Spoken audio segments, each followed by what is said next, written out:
Hello friends, today we will read about the British conquest of Bengal. जो बंगाल के बारे में ब्रिटिश ने कैसे उस पर कब्ज़ा किया हम सारा इस चैप्टर में रीड करने जाएंगे. So first of all first question हमारे माइंड में राइज होना चाहिए कि Y Bengal.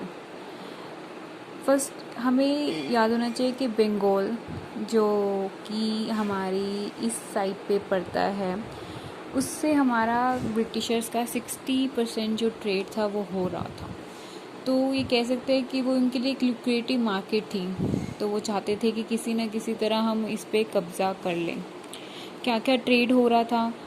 Salt Peter, rice, indigo, pepper, sugar, silk, cotton, textile and handicraft. So 60% जो इम्पोर्ट था वो यहीं से ही हो रहा था. और आपको पता है कि बंगाल में क्या था कि 1700 में मुर्शिद कली खान था जो जिससे मुर्शिदाबाद है वो दीवान बने थे. उसके बाद उनका बेटा सुजाउद्दीन बना. उसके बाद अलीवर्दी खान ने उस पर रूल किया. अलीवर्दी खान एक एबल रूलर थे जिन्होंने 1756 तक राज किया और उन्होंने ट्रिब्यूट देना भी बंद कर दिया था मुग़ल एम्पायर को. हाँ, इस टाइम पे जो बंगाल था वो बहुत ही स्ट्रॉन्ग बन गया था. अलीवर्दी खान मराठा से लड़ते रहते थे और ये जंग चलती रहती. इसी दौरान 1756 तक जो ब्रिटिश गवर्नमेंट थी उसने अपने आप को इस्टेब्लिश कर लिया था, अपनी पावर को बढ़ा लिया था, फोर्टिफाइड कर लिया था. और इनको जो दीवानी मिली थी फ्री ट्रेड की सिर्फ 3000 पे करने पे और वो उसका वो पूरी तरह से फ़ायदा उठा रहे थे. अलीवर्दी खान ने जो इंग्लिश हैं वो उनका चल ही रहा था कि जंग क्या करना चाहिए क्या नहीं करना चाहिए, ये इनका पूरा चला. उसके बाद ग्रैंडसन अलीवर्दी खान के ग्रैंडसन सिराजुद्दौला बने 1756 में. सिराज जो थे वो बहुत ही एबल थे लेकिन बहुत इम्पल्सिव नेचर के थे और उनको एक्सपीरियंस नहीं था. तो उनके जो राइवल थे लाइक उनका कज़न था शोकेत जंग और उनकी बुआ घसीती बेगम और उनका जो कह सकते हैं फूफा नहीं बड़े फूफा जी मीर जाफ़र जी, उनके साथ उनकी लड़ाई कर दी. जो मीर जाफ़र थे वो आर्मी के हेड भी थे तो उन्होंने उन सबको हटा दिया और अपनी कोर्ट में भी जो उनके अगेंस्ट थे लाइक जगत सेठ, ओमिचंद राय, वल्लभ राय तो उनको भी अपोज करना शुरू कर दिया. और उन्हीं इस नेचर के कारण, इम्पल्सिव नेचर के कारण फिर एक लड़ाई होती है battle of Plassey. Battle of Plassey britisher से होते हैं लेकिन उसको इनडायरेक्टली सपोर्ट करते हैं जो इन्होंने निकाला था वो सब लोग. जो उन्होंने क्यों निकाला, मेन रीज़न तो ये था फोर्टिफिकेशन ऑफ कैलकटा. तो वो फोर्टिफिकेशन जो हो रही थी कंपनी के द्वारा उनको बिल्कुल भी पसंद नहीं थी कि जो फोर्टिफाइड कर रहे हैं. एंड देन फोर्ट विलियम को तो बैटल ऑफ प्लासी होती है जिसमें उन्होंने एक और उन्होंने कहा था राज वल्लभ के बेटे को उन्होंने फिगरेटिव असाइलम दे दी थी जो गलत था. एक ब्लैक होल ट्रेजिडी का आता है कि उन्होंने एक कमरे में सिराज ने क्या किया कि सबको एक कमरे में बंद कर दिया. बट इस पर हम मोहर नहीं लगा सकते. ब्रिटिशर्स कहते हैं कि 123 थे, कोई कहता है कि है ही नहीं थे, तो हम इसको कह नहीं सकते बट ये हुआ होगा. फिर क्या है, रॉबर्ट पकड़ लिया. रॉबर्ट क्लाइव आता है. रॉबर्ट क्लाइव एक एबल एडमिनिस्ट्रेशन है, वो लड़ता है, सीक्रेट अलायंस बनाता है मीर जाफ़र से और जगत सेठ से. एंड बैटल ऑफ प्लासी होती है. एंड फाइनली एक कॉन्स्पिरेसी के दौरान सिराजुद्दौला जो होता है कैप्चर हो जाता है, मर्डर हो जाता है. एंड फाइनली मीर जाफ़र जो हैं वो पावर में आ जाते हैं. मीर जाफ़र जो थे वो नवाब थे लेकिन और उन्होंने ज़िम्मेदारी भी दे दी थी 24 परगना को इंग्लिश की, लेकिन उनको रियल पावर नहीं आती है कभी भी. इतना इंटरफेरेंस होता है क्लाइव का अपनी रूलिंग में, तो मीर जाफ़र भी दुखी हो जाते हैं.